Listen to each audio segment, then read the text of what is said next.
একই বেঞ্চে দুজন চুপচাপ বসে আছে। তাদের দেখে মনে হচ্ছে তারা যেন এখানে নীরবতা পালন করতে এসেছে।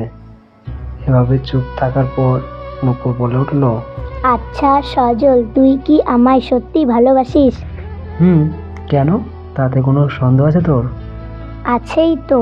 আমি দেখা করার কথা বললে কোনোদিন তুই সময় মতো এসেছিস বলতো? কমপক্ষে আধা ঘন্টা দেরি হবেই হবে তোর, কিন্তু কেন? এই কথা? হাসিস না, মৃত্যুক ভণ্ডবাজি। মৃত্যুক ভণ্ড আর পাজি হলেও প্রত্যেকবার ঠিক সময় এসে আড়ালে দাঁড়িয়ে থাকি। ওই সময়টুকু তোকে দু চোখ ভরে দেখি। কেন লুকিয়ে দেখতে হবে কেন? লুকিয়ে লুকিয়ে যখন দেখি তুই আমার অপেক্ষায় পথ চেয়ে আছিস, তখন মনে হয় আমি কত ভাগ্যবান।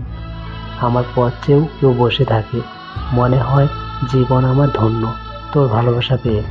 হয়েছে হয়েছে, এবার থাম। বিশ্বাস কর নূপুর, ধীরে ধীরে আমি তোর প্রেমের নেশায় এতটাই আসক্ত হয়ে গেছি যে তোকে হারালে হয়তো পাগল হয়ে যাব, আর নয়তো এই পৃথিবী ছেড়ে চলে যাব। এবার তুই থামবি সজল? একটা কথা জেনে রাখ, তোকে হারালে আমি নিজেই পৃথিবী থেকে চিরতরে হারিয়ে যাব।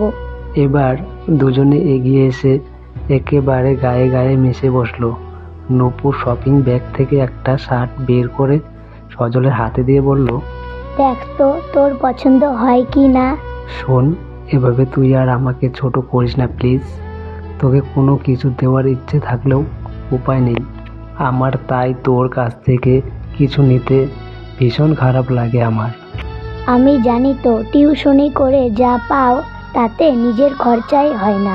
তবুও তুই কেন টাকা খরচা করে আমাকে এসব দিস? এগুলো আমি তোকে দেই না, এগুলো দিয়ে আমার স্বপ্নটাকে সাজাই, আর তোকে ঘিরেই আমার সেই স্বপ্নের পৃথিবী। আর তুই যে আমার পৃথিবীতে সূর্য, তোকে ছাড়া আমার জীবনটাও যে মূল্যহীন, সেটা কে বলবে? কেন, তুই নিজের মুখেই বলবি। তোর মুখে ওই কথাগুলো শুনতে আমার খুবই ভালো লাগে। এভাবে দিন যায়, দুজনের ভালোবাসা অতল গভীরতা সীমা ছাড়িয়ে যায়। প্রায় 2 বছর পর একদিন আবারও দুজন পার্কে দেখা করতে আসে। নূপুরের মুখে দুঃখ, কষ্ট, বিষণ্ণতা, হতাশা ছায়া স্পষ্ট। মাথা নিচু করে বসে আছে নূপুর।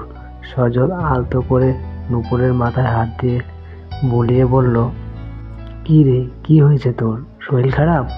নূপুর মাথা তুলে সজলের দিকে তাকালো। দু চোখের জল টলমল করছে।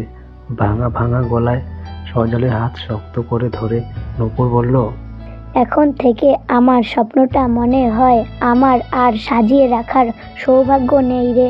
তুই আমায় কথা দে, আমার স্বপ্নটা তুই সুন্দরভাবে এই পৃথিবীতে বাঁচিয়ে রাখবি। এই বলে উঠে দাঁড়িয়ে সজলের কপালে একটা চুমু দিয়ে কাঁদতে কাঁদতে চলে গেল নূপুর। সজল কিছুই বুঝতে পারল না। হঠাৎ নূপুরের মুখে এই কথা শুনে যেন বাকশক্তি হারিয়ে নির্বাক সজল। কিছুই বলতে চেয়েও বলতে পারছে না। তবে নূপুরের চোখে জল দেখে নিজের চোখের জল আটকে রাখতে পারল না সজল। পরে খোঁজ নিয়ে জানতে পারে নূপুরের দুটো কিডনি নষ্ট হয়ে গেছে। এদিকে আজ অনেক দিন ধরে হাসপাতালের বেডে শুয়ে শুয়ে ক্রমে ক্রমে মৃত্যুর পথে এগিয়ে চলছে নূপুর। বেঁচে থাকতে হলে অন্তত একটা কিডনির প্রয়োজন। অনেক চেষ্টা করেও নূপুরের আত্মীয় স্বজন একটা কিডনির ব্যবস্থা করতে পারেনি। তো নূপুর বিছানায় শুয়ে শুয়ে সজলের কথাই ভাবছে। আজ এতদিন তো হয়ে গেল, সজল একটি বারের জন্য আমাকে দেখতে এলো না। এই কি আমার প্রতি ওর ভালোবাসা, নাকি স্বপ্নটা শুধু আমি দেখতাম, ওর কোনো ইচ্ছে ছিল না? এসব ভেবে ভেবে নূপুর ফুঁপিয়ে কাঁদতে কাঁদতে নিজের বুকের ভেতর দুঃখের নদীতে কষ্টে বন্যা বইয়ে দিল। ভাগ্য ভালো, বিদায় কয়েকদিনের মধ্যে একটা কিডনি পাওয়া যায়। অপারেশন হলো, নূপুর এখন সুস্থ প্রায়। কিন্তু সজলের কোনো খবর নেই। সজলের প্রতি নূপুরের ভালোবাসা এতদিনে ঘৃণা আর অভিমানে পরিণত হয়েছে। কয়েকদিন বাদে নূপুর সেই পার্কে আসলো যেখানে সজল আর নূপুর দেখা করত। আশ্চর্যের বিষয় ওরা যেই বেঞ্চে বসে কথা বলতো, সেই বেঞ্চে কাছে আসতে নূপুর দেখলো সজল বসে আছে, হয়তো কারো অপেক্ষায়। নূপুর সজলের সামনে এসে দাঁড়ালো। নূপুরকে দেখে সজল ফেলমেল করে তাকিয়ে রইল নূপুরের দিকে। নূপুর বলল, কি খুব অবাক হয়ে যাচ্ছ তাই না? আমি এখনো বেঁচে আছি তাই দেখে। আমি তোমাকে সত্যি ভালোবাসি নূপুর। চুপ করো, তোমার মতো বেঈমান বিশ্বাসঘাতকের মুখে ভালোবাসি শব্দটা শোভা পায় না। তুমি আমাকে ভুল বোঝো না। বলে সজল নূপুরের হাত ধরতেই নূপুর সজলের গালে একটা থাপ্পড় মেরে বলল,